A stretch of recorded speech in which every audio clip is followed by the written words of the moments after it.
Caríssimos irmãos e irmãs, sejam muito bem-vindos a esta terceira aula do nosso seminário online sobre educação sexual e católica, onde estamos estudando como de fato é a educação sexual nas escolas públicas, pelo menos de acordo com os documentos oficiais, e como ela deve ser para o católico, como que o casal católico, como que os educadores católicos devem abordar a educação sexual com as crianças e os jovens. Mas antes de iniciarmos esta aula, eu tenho um aviso muito importante para você que ainda não assistiu às aulas anteriores. Vá lá, a primeira, a segunda, talvez você assistiu a primeira, não assistiu a segunda, volta lá para você seguir essa sequência pedagógica aqui, né?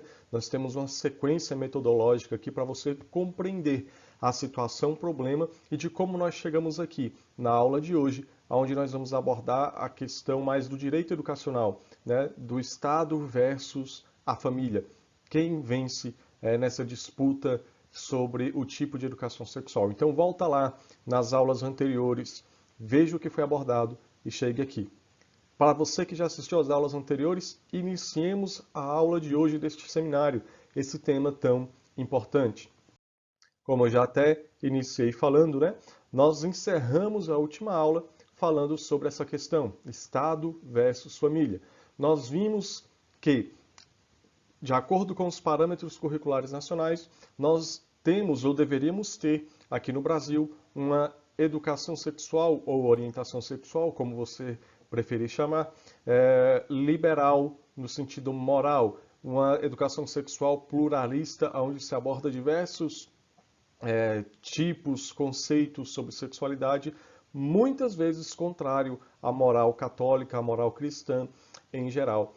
Então, aí fica a questão.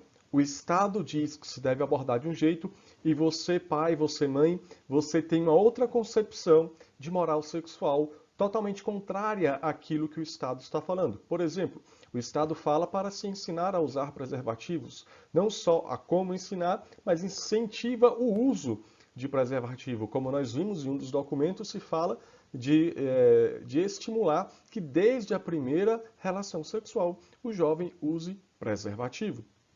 Só que você católico, você quer viver segundo a moral da igreja. A igreja fala que é pecado usar preservativo, que não se deve usar preservativo e se tem os motivos do porquê. Muitas vezes as pessoas falam, não concordo com a igreja por proibir o uso da camisinha. Mas poucos são aqueles que vão estudar o porquê a igreja proíbe. Não vou falar aqui o porquê, porque não é o tema desta aula. Mas se aprofunde. Daremos algumas pinceladas aqui nesse seminário, mas se aprofunde no porquê que a igreja proíbe. Mas o fato é que você quer, de fato, ali viver os ensinamentos da igreja, você quer educar os seus filhos moralmente segundo a igreja, só que vem o Estado e quer incentivar o uso de preservativos e coisas do tipo. E aí? Quem vai vencer essa queda de braço? A família ou o Estado? Aparentemente, você vê aí nessa foto, aparentemente nós também achamos que o Estado é mais forte, né? Você vê o cara que está com o braço maior e você, família, muitas vezes você se acha tão fraco, tão frágil, tão franzino e você acha que vai ser engolido pelo Estado. Só que não é bem assim, não é bem isso o que a lei fala e por isso que é muito importante você prestar bastante atenção aqui, porque você tem direitos que não podem ser usurpados pelo Estado. Você tem que exercer esses direitos em relação à educação da sua família. Pois bem, em primeiro lugar, gostaria de citar a tão famosa Constituição Federal. Na verdade, nada de especial. Só gostaria de lembrar que a Constituição Federal de 1988, assim como a LDB, a Lei de Diretrizes e Bases da Educação, né, a famosa LDB ou Lei 93/94, né, de 1996, essa lei, assim como a Constituição Federal, eles vão deixar claro essas leis, que a educação é um dever tanto do Estado como da família. Portanto, na LDB, que seria a lei máxima sobre a educação, né, e a Constituição Federal, que é a Carta Magna, a principal lei, a lei maior do nosso país, em nenhum momento nessas principais leis se está falando que a educação é um dever somente do Estado. O Estado não traz para si essa responsabilidade de simplesmente educar em todos os aspectos. Até porque seria um crime, digamos assim, um crime moral, seria uma opressão verdadeiramente, né? Então, o Estado, em nenhum momento aqui no Brasil, diz que a educação é um dever somente do Estado, mas é um dever do Estado e da família.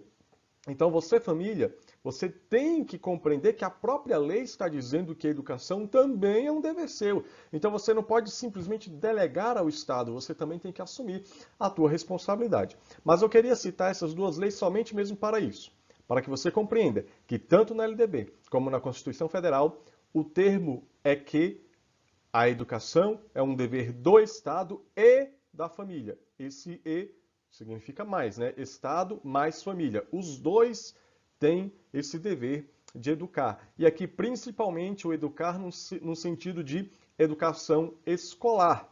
Só que educação sexual não é simplesmente uma educação escolar comum. O Estado tem o seu dever próprio de ensinar aquilo que é ciência, aquilo que é o conhecimento cultural acumulado pela sociedade, na sua história, aquilo que é o mais importante, aquilo que nós aprendemos na escola, português, matemática, história, geografia, ciências, enfim. Mas o campo da educação sexual, ela entra numa outra coisinha, vou até escrever aqui para vocês, que é algo chamado moral. Desculpa a letra, que esse equipamento aqui, essa mesinha é nova, então até eu pegar o jeito aqui, até a caligrafia melhorar. Então, como eu não escrevo muito, vai ficar um pouquinho ruim às vezes. Mas em vídeos posteriores, quem sabe eu já estarei com a caligrafia melhor. Mas foca aqui. O ensino de educação sexual, ela não entra apenas em um aspecto moral. Ah, é ciência biológica. Não importa onde você vai querer colocar aqui a educação sexual, porque a educação sexual ela vai estar implicada numa questão moral. E aqui a moral, sem querer ser um relativista, moral, cada um vai ter uma, ou cada membro de determinado grupo vai ter uma, o católico vai ter uma, o evangélico da Assembleia de Deus vai ter outra, o evangélico da Universal vai ter outra, o muçulmano vai ter outra, o espírita vai ter outra, enfim, moral. E principalmente moral sexual, diversos grupos e pessoas vão ter uma diferente. Vai ter uma diferente. E aí, como é que a gente vai fazer? A lei diz. Né? Então, se tanto o Estado como a família têm um dever de promover e incentivar a educação, o que fazer quando a concepção de educação de um entra em conflito com o outro? Como disse, a lei já explica isso. Aonde? Que lei? O Pacto de São José da Costa Rica. O Pacto de São José da Costa Rica, queridos, ele é um tratado internacional de direitos humanos. E esse Tratado Internacional de Direitos Humanos, chamado Pacto de São José da Costa Rica, ele vai dizer o seguinte: os pais, e quando for o caso, os tutores, têm direito, vou sublinhar aqui, é direito seu. Você tem direito o quê? Você pai, você mãe. E até mesmo você tutor. Você talvez não seja o pai e a mãe, mas você tem ali a guarda daquela criança. Você é o responsável por aquela criança. Você tem direito a que seus filhos ou pupilos recebam educação religiosa e moral.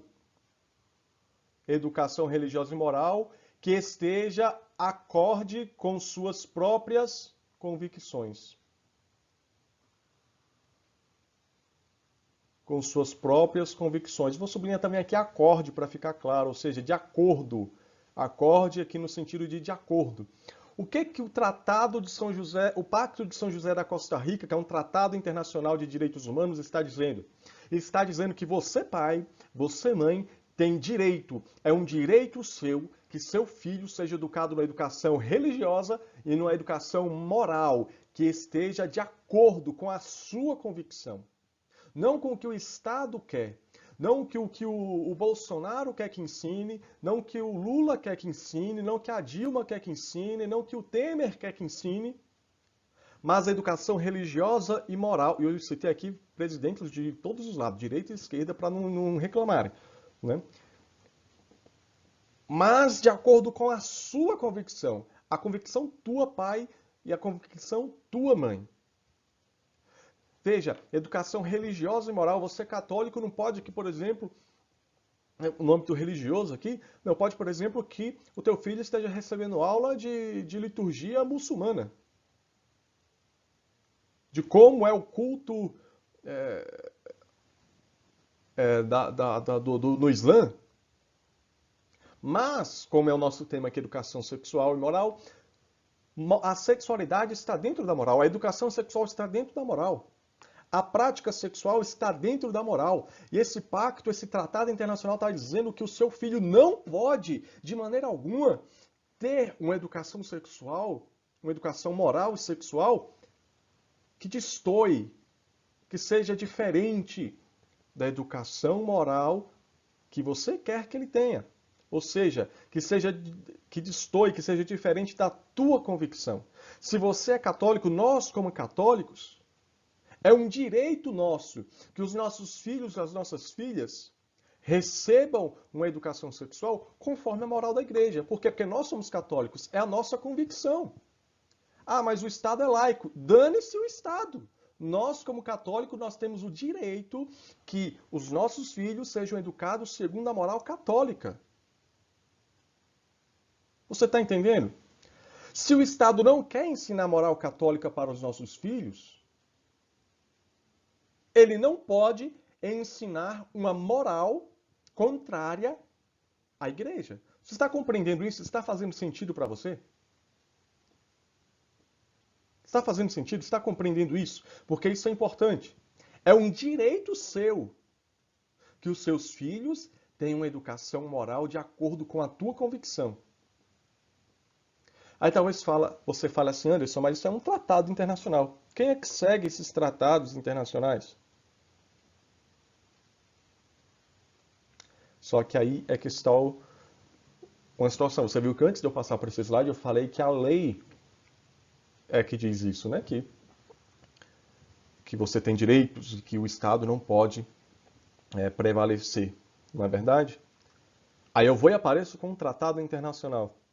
Só que esse tratado internacional, ele foi definido pelo STF como supralegal. Quem entendeu o que significa isso?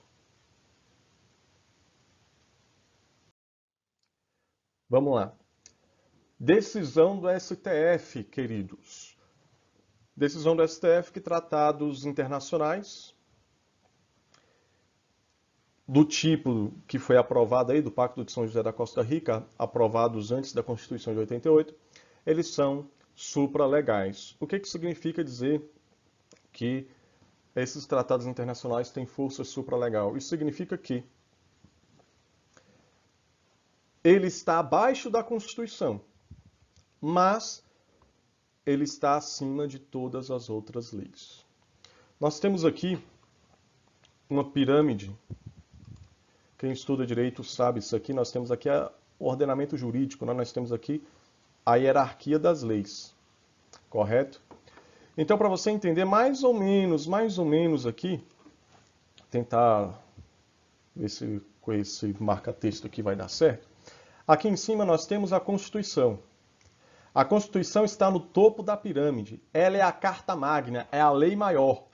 Tanto que quando se aprova uma lei que vai de encontro, que vai contra o que ensina a Constituição Federal, ela é declarada uma lei anticonstitucional. E ela, obviamente, ela é revogada, porque ela não vale, ela é contrária à Constituição. Você está compreendendo? Então a Constituição diz que a educação é um direito de todos.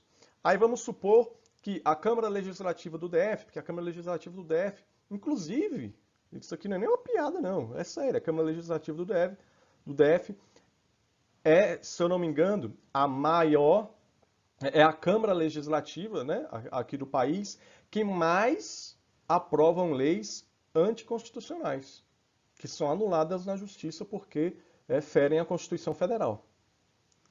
Aí vamos supor que a Câmara Legislativa aqui do DF aprove uma lei dizendo que o DF não é obrigado a ofertar escola pública e gratuita, né? Então aqui não vai ter mais escola pública e gratuita. Só vai ter escola privada e particular e ninguém precisa mais ser matriculado na escola. Ou seja, essa lei está ferindo a Constituição, ela não pode prevalecer. Está compreendendo? Então, tem uma hierarquia das leis. Nós temos aqui a Constituição Federal, que está no topo. E nós temos vários outros tipos de lei. Nós temos leis, nós temos decreto, nós temos a jurisprudência. O que é jurisprudência? A sequência de leis, a sequência de decisões nos tribunais, na justiça, e que sempre vão sendo decididas naquele sentido, então acaba se decidindo de acordo com o que o tribunal os tribunais já têm decidido há muito tempo. Enfim, não vou aqui entrar em aula de direito, não é o nosso caso, mas eu só quero que você entenda. Cada lei tem uma hierarquia. Cada lei tem uma hierarquia. Ou melhor, cada lei está dentro de uma hierarquia do ordenamento jurídico brasileiro. A maior é a Constituição Federal. Então nós temos aqui, deixa eu pegar uma outra cor. Nós temos aqui o Pacto de São José da Costa Rica, como ele é supralegal, é como se ele estivesse aqui, essa parte de vermelho. Ele está entre a Constituição e todos os outros tipos de lei. Todos os outros tipos de lei. Se o Pacto de São José da Costa Rica diz uma coisa, e um decreto do presidente, de um governador, uma lei qualquer coisa, qualquer outro tipo de legislação, qualquer documento do governo, fala uma coisa contrária ao Pacto de São José da Costa Rica, qual é o que vai prevalecer? Qual o que deve prevalecer? Pacto de São José da Costa Rica. Por quê? Porque o STF decidiu que ele é supralegal. Ele tem efeito supralegal. O que significa efeito supralegal? Ele está acima de todas as leis, exceto a Constituição Federal. Então, qualquer lei, qualquer decreto, qualquer documento do governo que for publicado e tiver alguma coisa contrária ao Pacto de São José da Costa Rica, o que deve prevalecer? Pacto de São José da Costa Rica. O Pacto de São José da Costa Rica, não? Um tratado de direitos humanos, aprovados anteriormente a 88, ele só não vai prevalecer contra a Constituição. Contra os outros, eles têm força de lei e lei superior. Está compreendendo? Faz sentido para você? Então, se o PCN não é nem lei, os parâmetros curriculares nacionais não é nem lei, é um documento do Ministério da Educação. Se ele está dizendo que tem que ter uma educação liberal no campo sexual, no campo moral, uma educação sexual pluralista, como nós vimos na última aula, mas o Pacto de São José da Costa Rica diz que é direito seu que os seus filhos tenham educação sexual conforme a sua convicção. E aí, qual vai prevalecer? A sua decisão. Porque o Pacto de São José da Costa Rica diz isso. E o PCN nem lei é. Nem lei é. Ah, mas e se tiver uma lei no Estatuto da Criança e do Adolescente? O Estatuto da Criança e do Adolescente está abaixo do Pacto de São José da Costa Rica. Ah, mas e a LDB? Abaixo do Pacto de São José da Costa Rica. Ah, mas o presidente fez um decreto. Está abaixo do Pacto de São José da Costa Rica. A única coisa que está acima é a Constituição Federal. Então, a única coisa que poderia ultrapassar, digamos assim, o Pacto de São José da Costa Rica, né, esse campo sexual, né, da educação sexual, seria uma emenda à Constituição. Mas, mesmo assim, tratando-se de um tema tão polêmico e com a população conservadora e hoje tendo muito mais conhecimento do que anteriormente, tendo mais acesso a esses documentos, talvez seria muito mais difícil você aprovar uma emenda à Constituição por uma educação liberal. Nós vemos até mesmo esse documento do MEC, que traz esses absurdos que nós vimos na última aula. Ele foi publicado, ele é dito 98, mas a publicação oficial dele é de 97, né? Então, era uma época que não tinha internet, as pessoas não tinham acesso a esse tipo de coisa. Talvez até mesmo você esteja surpreso ao saber esse documento do PCN para orientação sexual. Pois bem, o que você tem que entender aqui é isso. Pacto de São José da Costa Rica tem força de lei, ele tem efeito supralegal segundo o STF e, portanto, ele diz que é direito seu que o seu filho tenha uma educação religiosa e moral segundo a tua convicção.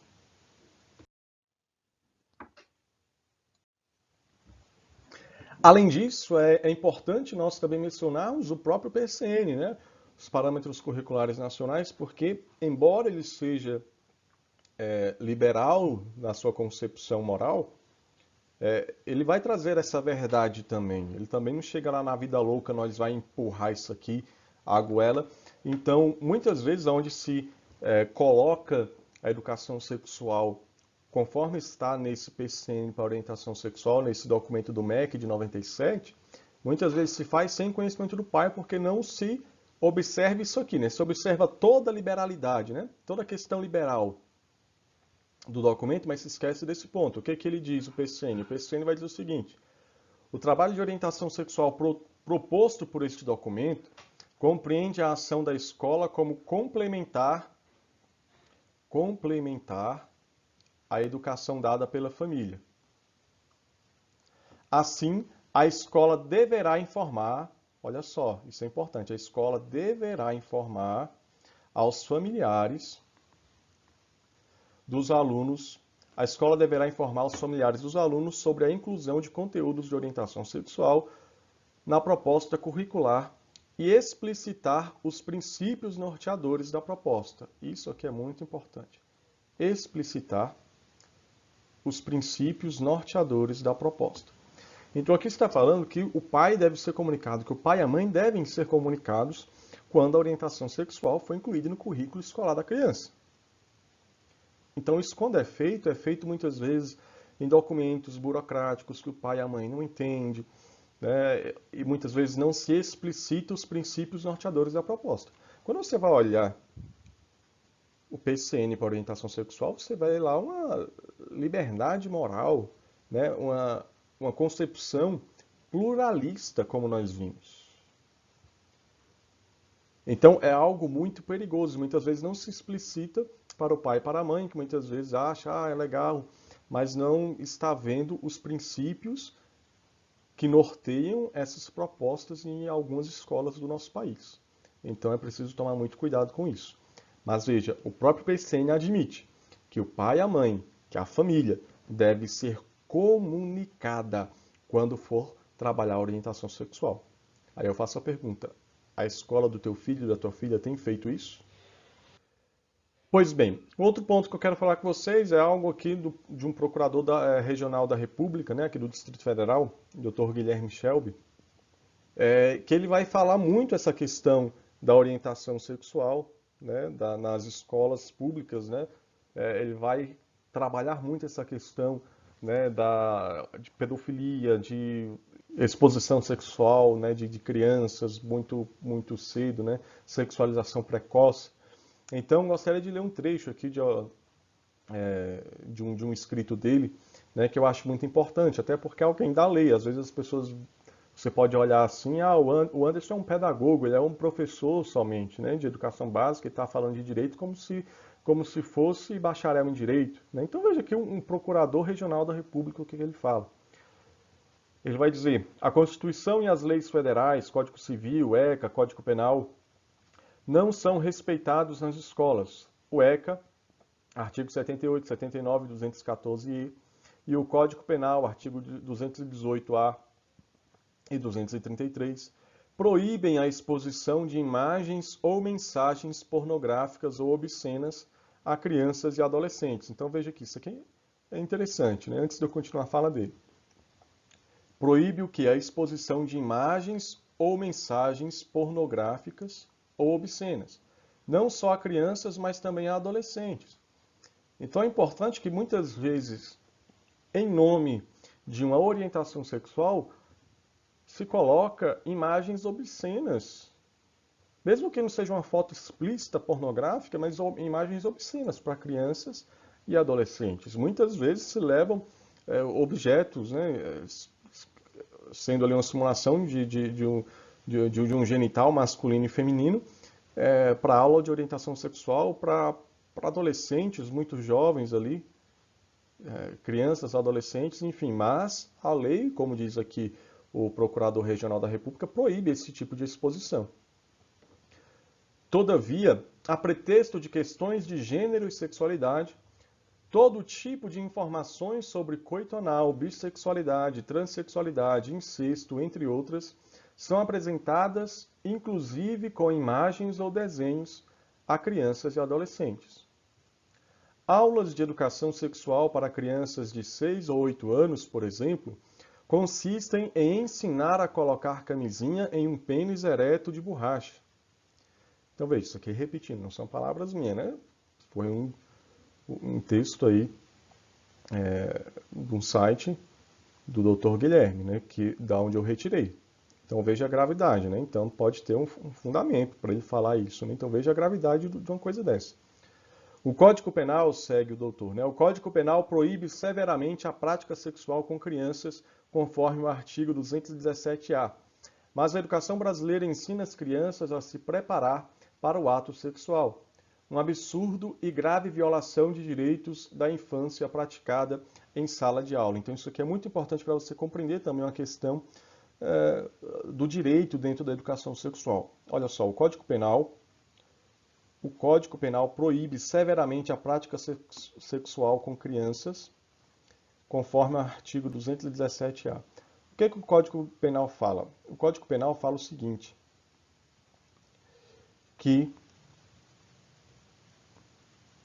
com menos de 14 anos, a pessoa não tem capacidade cognitiva para consentir numa relação sexual. Aí o sujeito vai lá, tem uma relação sexual com uma menina com 13 anos de idade. Ah, mas foi consentido. A lei, o Código Penal fala que com menos de 14 anos não pode consentir, não tem capacidade mental para consentir, né, para discernir aquela situação e consentir numa relação sexual. Então, quem tem relação sexual com menores de 14 anos responde por estupro de vulnerável. Isso é grave. Então, traduzindo é o seguinte, menos de 14 anos não pode fazer sexo. Não tem capacidade cognitiva de consentir numa relação sexual. Compreende? Isso é a lei, é o que o Código Penal fala. Se com menos de 14 anos não pode ter relação sexual, não tem capacidade cognitiva para consentir numa relação sexual, eu não estou dizendo que eles não sabem o que é sexo. Eu estou falando que eles não têm capacidade cognitiva de consentir. Aliás, não é eu, a lei que fala. Porque o sexo não é só aquele momento de prazer, existem várias outras coisas.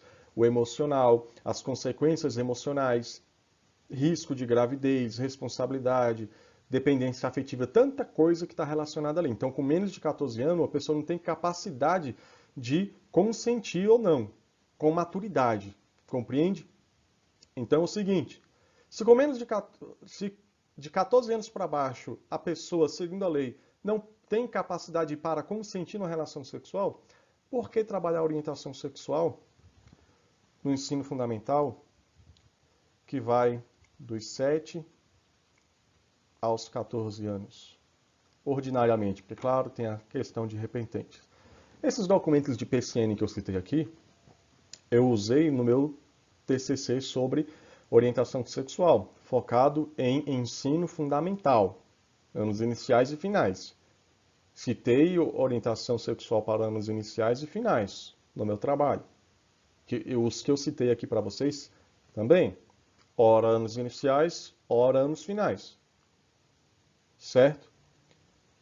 Esse tipo de conteúdo que eu falei dos PCNs é isso aqui, ó, de 7 aos 14.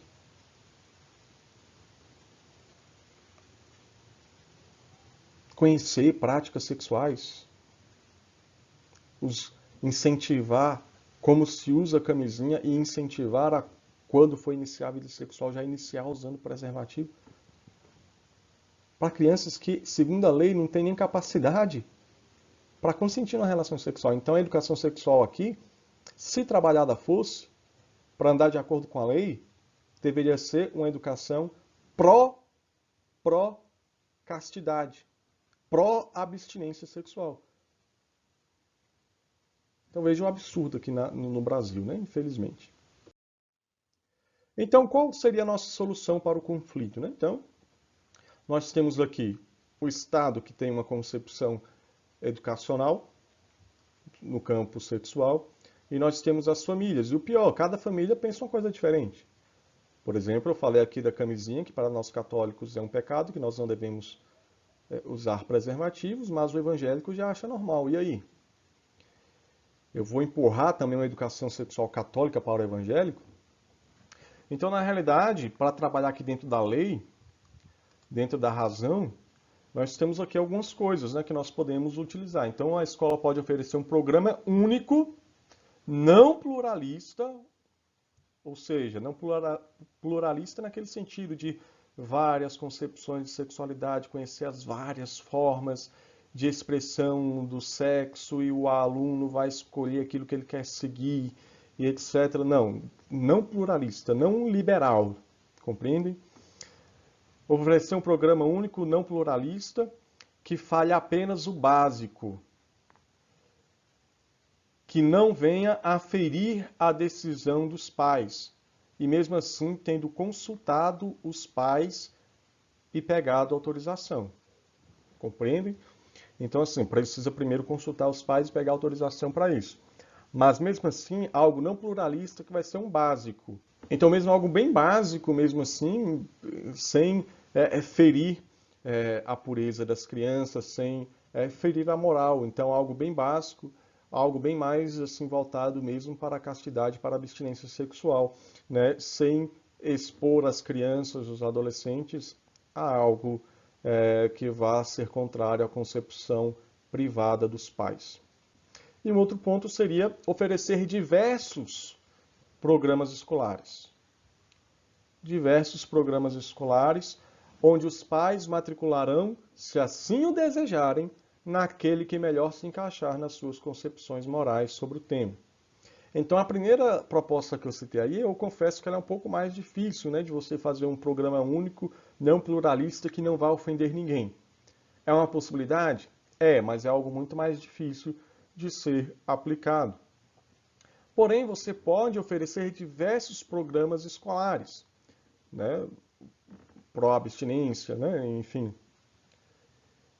E o pai matricula o filho naquele curso, naquele programa de orientação sexual que melhor condiz com a sua concepção moral.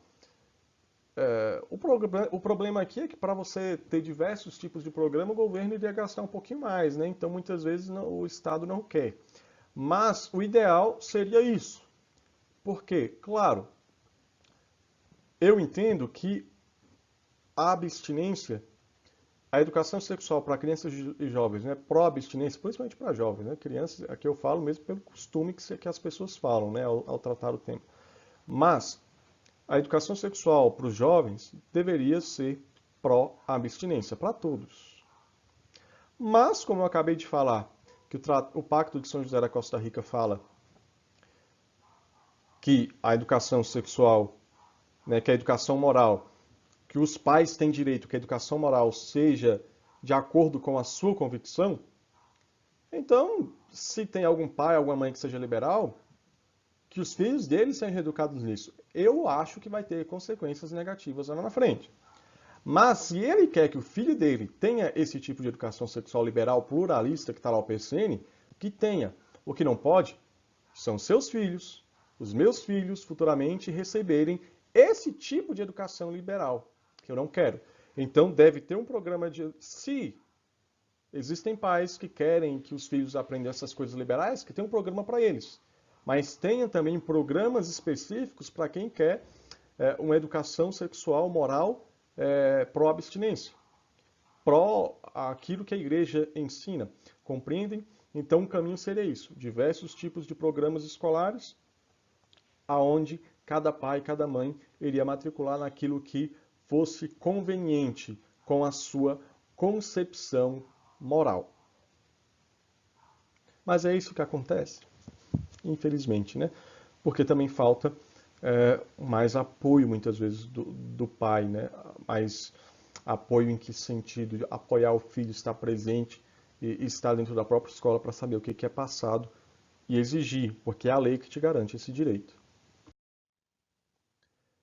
Pois bem, aqui vamos encerrando essa nossa aula, né, sobre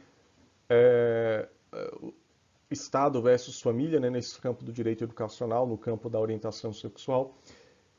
E nós agora vamos estudar sobre algo mais positivo. Até aqui nós vimos um ponto mais negativo, de como o Estado vê, de como é esse conflito, né? Mas agora nós vamos ver um pouco mais positivo. Então, nas duas próximas aulas nós vamos trabalhar esses dois temas. Inteligência emocional em prol de uma sadia educação sexual, porque nós vimos, não basta somente encher a cabeça da criança, do jovem, de informação, mas é necessário também, né, trabalhar os aspectos emocionais. Então, como que a educação emocional, instigar um desenvolvimento da inteligência emocional, como que isso pode afetar positivamente na educação sexual? E o outro ponto, né, o que ensina a igreja sobre o assunto, sobre sexualidade, sobre a educação moral sexual, sobre a teologia do corpo, que foi aí desenvolvida por São João Paulo II. Ele fala muito sobre a questão da sexualidade, sobre a moral, e que nós podemos aplicar também na educação dos jovens. E até mesmo das crianças, porque muitas vezes, o perigo de eu falar crianças aqui é porque muitas vezes quando você fala de educação sexual, as pessoas têm uma tendência a pensar em genitalidade, e sexualidade não significa genitalidade. Então, muitas vezes, por exemplo, você trabalha a educação sexual sem necessariamente falar sobre sexualidade. Você trabalha outros aspectos que devem ser trabalhados desde criança, como coragem, hombridade, né? Espírito de sacrifício, né? Então, tudo isso é trabalhado desde criança, mesmo questões emocionais. Quando você cria uma criança mimada, como se diz popularmente, e você está educando errado essa criança emocionalmente, né?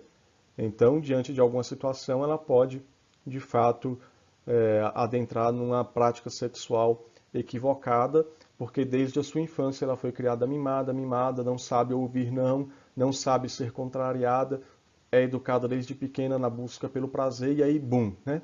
Mas isso é assunto para a próxima aula, que foi apenas uma introdução. Na próxima aula desse nosso seminário sobre educação sexual católica, nós vamos estudar mais sobre esse aspecto positivo. Psicologia, né, inteligência emocional em prol de uma sadia educação sexual e o que a igreja ensina sobre o assunto. Que Deus te abençoe e que possamos juntos seguir estudando e trabalhando por uma boa educação das crianças e jovens. Que a paz de Jesus e o amor da Virgem Maria esteja com todos vocês. Até a próxima aula. E deixe aí o seu comentário do que você tem achado do seminário até aqui.